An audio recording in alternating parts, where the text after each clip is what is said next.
Welcome to English Baba channel. Children, आज हम करेंगे अनुच्छेद लेखन। 9th क्लास में भी आता है, 10th क्लास में भी आता है और 6 नंबर का है।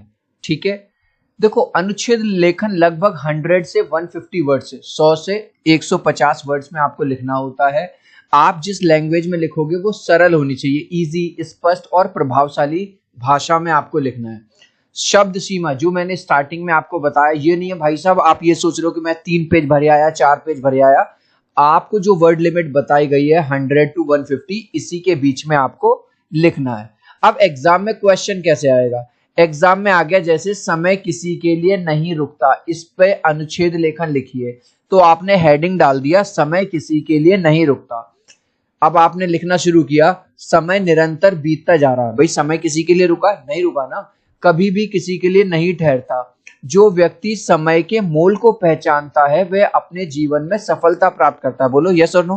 भाई जिस बच्चे का टाइम मैनेजमेंट अच्छा है, टाइम टेबल से काम करता है, वो जीवन में सफल होता है। समय बीत जाने पर किए गए कार्य का कोई फल प्राप्त नहीं होता। भाई तुम्हारे एग्जाम हो गए और एग्जाम होने के बाद अब तुम पढ़ने बैठ रहे हो, तो क्या उसका कोई फायदा है? कोई फायदा नहीं है, और पश्चाताप के अतिरिक्त कुछ हाथ में नहीं आता।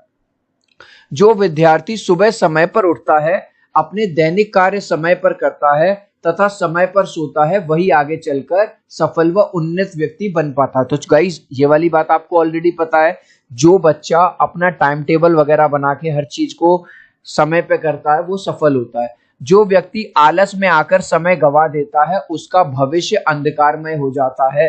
और कबीरदास जी ने भी कहा है, कल करे सो आज कर, आज करे सो अब, पल में परलय होएगी बहुरी करे वो कब। मतलब कबीरदास जी ने भी ये वाली बात की है कि हमें समय का बहुत ज्यादा ध्यान रखना चाहिए और जो काम हमें कल करना है कोशिश करो उसको जल्दी से जल्दी खत्म करने की। समय का एक एक पल बहुत मूल्यवान है और बीता हुआ पल वापस लौटकर नहीं आता। क्या बीता हुआ कल वापस आता है या बीता हुआ समय? नहीं। इसलिए समय का महत्व पहचान कर प्रत्येक विद्यार्थी को नियमित रूप से अध्ययन करना चाहिए। इस तरह से चिल्ड्रन आप पूरा का पूरा एक चीज याद रखना, जब आप अनुच्छेद लेखन लिखेंगे, ये देखो लेफ्ट साइड से पूरा का पूरा एक, मतलब ऐसा नहीं कि एक लाइन आपने ऐसे लिखी फिर नीचे वाली लाइन ऐसे चली गई, एक लाइन एक सिरे में होना चाहिए। बस अगर आपने ये चीज फॉलो कर ली तो आपको 6 मार्क्स मिल जाएंगे फुल। एक और एग्जांपल जैसे आप देखना चाहो, अभ्यास का महत्व यानी कि प्रैक्टिस का महत्व। यदि निरंतर अभ्यास किया जाए तो किसी भी कठिन कार्य को किया जा सकता है। यस और नो? अगर हम प्रैक्टिस करें किसी भी चीज की, कोई सब्जेक्ट हमें हार्ड लगता है और उस सब्जेक्ट की हम बार बार मेहनत कर रहे हैं उसमें, तो हम इजीली अचीव कर सकते हैं। ईश्वर ने सभी मनुष्यों को बुद्धि दी है, उस बुद्धि का इस्तेमाल तथा अभ्यास करके मनुष्य कुछ भी सीख सकता है। भाई ऐसा थोड़ी ना कि वो ज्यादा बुद्धिमान है तुम कम बुद्धिमान हो, सबको भगवान ने एक जैसी बुद्धि दी है। अर्जुन तथा एकलव्य ने निरंतर अभ्यास करके धनुर्विद्या में निपुणता हासिल की। अब हम जानते हैं कि अर्जुन जो थे, एकलव्य थे, बहुत अच्छे थे धनुष चलाने में। एक कहावत भी है, करत करत अभ्यास के जड़मति होत सुजान, रसरी आवत जात तय सिल पर परत निशान। मतलब यानी जिस प्रकार रस्सी की रगड़ से कठोर पत्थर पर भी निशान बन जाते हैं, उसी प्रकार निरंतर अभ्यास से मूर्ख व्यक्ति भी विद्वान बन सकता है।